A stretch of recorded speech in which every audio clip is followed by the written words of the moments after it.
家好，欢迎大家关注魔道电子。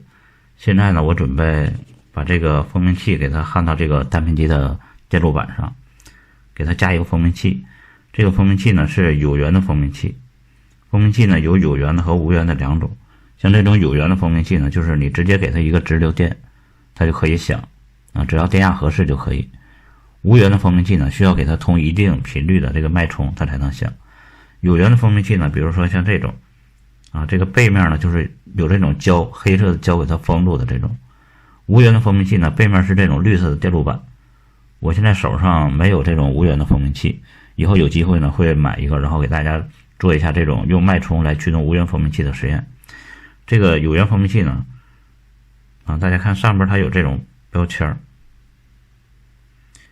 写的是 HYDJ Remove Seal After Washing， 这什么意思呢？就是蜂鸣器呢，它这个标贴呢揭开之后，大家能看到这里边实际上有一个小孔啊，这个孔呢是可以发声的。标贴是干什么用的呢？就是一般电路板呢在焊接完之后呢，电路板上会残留一些助焊剂，比如说松香之类的，看起来比较脏，所以它会用这个洗板水呢洗一下。那这个位置呢有一个小孔啊，它为了避免那个洗板水呢进到孔里边啊，影响这个元器件的使用，所以说它上边呢会粘一个这个标签。电路板呢如果用洗板水洗完之后呢，这个标签就可以给它接下去。如果你不接的话，它这个发声呢发不出来。现在呢我们就按这个电路把这个蜂鸣器呢焊到这个电路板上去。我们焊的时候呢，这个10K 的电阻就暂时先不焊了，就先焊一个 1K。这个10K 电阻的作用呢，实际上之前节目中我们也讲过，就是这边呢给一个高电平，能够让它这个可靠的截止。然后这个位置呢，我画的是扬声器的图标，实际上大家应该准确的应该画这个蜂鸣器的那个图标。那这个蜂鸣器呢，也不要放在这个位置啊，不要让它出现在这个输入回路，让它出现在输出回路中。放在这儿呢，不是不能工作，也可以工作，但是不合理。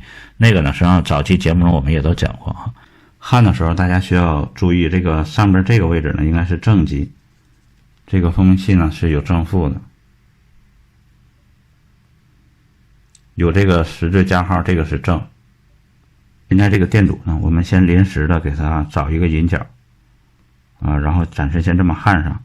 焊好之后，现在已经焊好了。焊好之后的话，我们给它程序呢写一下程序，然后烧进去。来看一下程序。程序开始呢，定义了蜂鸣器的端口是 P2.4 这个引角，然后定义了一个全局变量用来计时。这个呢是一个定时器中断，每10毫秒进一次中断。然后在主函数中呢，上来之后要先把这个蜂鸣器给它关掉。关掉蜂鸣器呢，是这个端口给它指成高电平啊，因为 PNP 管指成高电平，那个 PNP 管才会截止。然后开启定时器中断10毫秒那个定时器。在这个循环中呢，我们判断按键有没有被按下。如果按键被按下，然后在松手的这一刻，蜂鸣器鸣响，然后开始计时。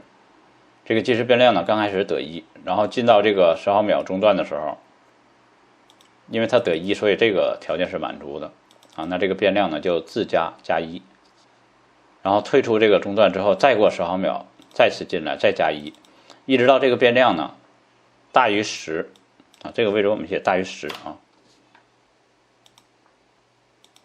比如说这个计时变量的得11，这说明就循环了10次。那一次呢是10毫秒，10次呢就是经过了100毫秒。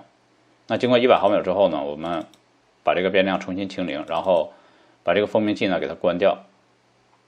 这样当这个变量下次再进到这个10毫秒定时器中断的时候，这个条件就不满足了，所以它就不会再自加了，因为它就一直得0啊，所以这个蜂鸣器呢就不会再鸣响。如果要蜂鸣器重新鸣响的话，只有这个条件，就是你重新再按一下按键，然后去触发这个条件，让这个变量再次得1，然后再经过延迟100毫秒，鸣响100毫秒之后，然后关断。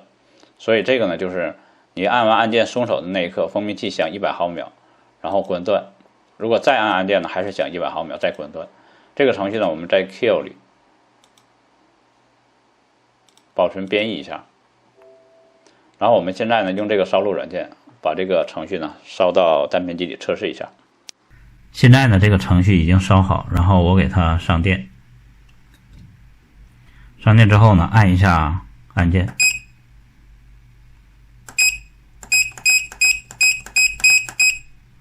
如果按住不放呢，在松手的这一瞬间会响。按住不放，松手。好，那今天的节目呢，就先给大家讲到这儿。喜欢我的节目，别忘了点赞、关注、转发和订阅，谢谢大家。